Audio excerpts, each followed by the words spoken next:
राज्याच्या गृह विभागाने पोलीस अधिकाऱ्यांच्या बदल्यांचे आदेश काढले असून त्यात 29 अधिकाऱ्यांचा समावेश आहे। सोलापूर ग्रामीणचे पोलीस अधीक्षक श्री सरदेश पांडे यांची बदली पुण्याच्या लाचलुचपत प्रतिबंधक विभागाचे अधीक्षक म्हणून झाली आहे, तर धाराशिवचे पोलीस अधीक्षक अतुल कुलकर्णी यांची बदली सोलापूर ग्रामीणचे पोलीस अधीक्षक म्हणून झाली आहे। आगामी विधानसभा निवडणुकीच्या पार्श्वभूमीवर राज्याच्या गृह विभागाने हे बदल्यांचे आदेश काढले आहेत। तत्कालीन पोलीस अधीक्षक तेजस्वी सातपुते यांच्या बदलीनंतर 22 ऑक्टोबर 2022 रोजी सोलापूर ग्रामीण पोलीस अधीक्षक पदी श्री सरदेश पांडे यांची नियुक्ती झाली होती। सोलापूरचे नवे पोलीस अधीक्षक अतुल कुलकर्णी हे 2015 बॅचचे IPS अधिकारी आहेत। या बातमीचे प्रायोजक आहेत रिदान ज्वेलर्स।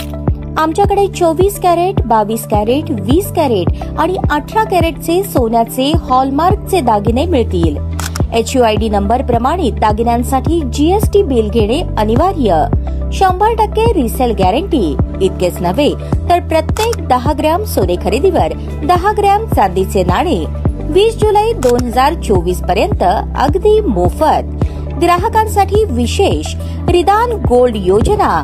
ग्राहकांनी सलग 11 हप्ते भरल्यावर 12वा हप्ता आम्ही भरणार।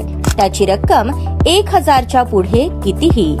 मजुरीवर 50% सूट देखील मिळेल। पत्ता रिदान jewellers, 133 new तिरेगाव, Chandni Chowk, forest, Solapur.